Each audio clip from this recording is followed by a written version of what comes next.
Welcome friends, আজকে আপনাদের দেখাবো গালা পলিশের উপরে উডফিন PU11 দিয়ে আমরা লাস্ট ফিনিশিং দেবো কীভাবে সেটা দেখাবো। দেখতে পাচ্ছেন এটার দাম কিন্তু 185 লেখা আছে, কিন্তু 300 টাকায় আপনারা পেয়ে যাবেন। এটা কিন্তু ফেভিকল কোম্পানির উডফিন PU11, এটা কিন্তু 1 লিটার। আর তার সাথে আপনাদের কিন্তু তারপিন পাইল দিয়ে দিতে হবে, দাম আছে 80 টাকা। এটা কিন্তু আপনারা পেয়ে যাবেন 50 টাকায়। এবং আপনাদের মিক্সিংটা দেখাবো, মিক্সচারটা কীভাবে করবেন। দেখতে পাচ্ছেন আমি কিন্তু এটা পাত্রে ডাইরেক্টলি ঢেলে নিচ্ছি PU11 উডফিন।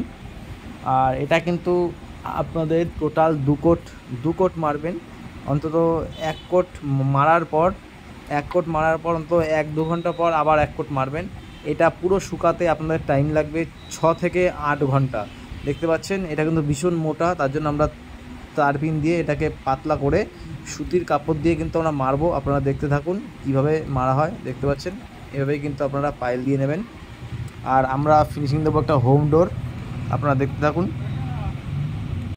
ফাইনালি আপনারা দেখতে থাকুন কিভাবে আমরা PU11 মারছি। দেখতে পাচ্ছেন ফার্স্ট কোটটা কিন্তু আপনাদের একটু বেশি মাল নিতে হবে, কিন্তু কাপড়ে বেশি মাল নিয়ে কিন্তু আপনাদের মারতে হবে। দেখতে পাচ্ছেন কিভাবে মারা হচ্ছে, এভাবেই কিন্তু ফার্স্ট কোটটা আপনাদের মারতে হবে। আর ঠিক এক থেকে 1.5 ঘন্টা পর আবার আপনারা পুনরায় 2 কোট মারবেন। 2 কোট মারলে কি জিনিসটা অনেক গ্লেজিং হবে।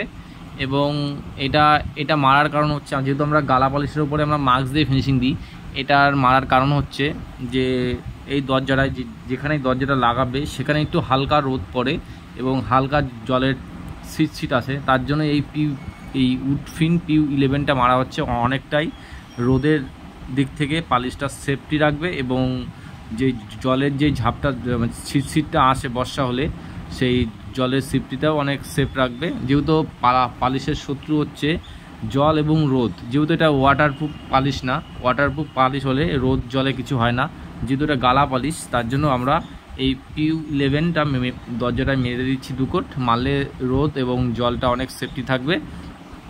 আর ভীষণ রোদ থাকলে কিন্তু আবার এটা মারলে কোনো কাজ হবে না। PU11 ভীষণ যদি ফার্স্ট থেকে আপনার যদি সকাল থেকে যদি দুপুর বিকেল অবধি রোদ পড়ে দরজায়, তাহলে কিন্তু এটা মারলে কোনো সেফটি হবে না। তখন আপনাদের ওখানে ওয়াটার পালিশ করতে হবে।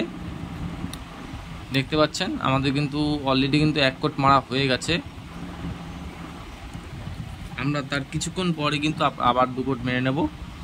আপনারা এভাবেই কিন্তু আপনারা মারবেন, মারলে গ্লেজটাও কিন্তু PU11-এ কিন্তু সুন্দর গ্লেজ ওঠে আর অনেকটাই রোদ জলে সেফ থাকে এই পালিশটা। দেখতেই পাচ্ছেন আমাদের কিন্তু মারা কমপ্লিট হয়ে গেছে।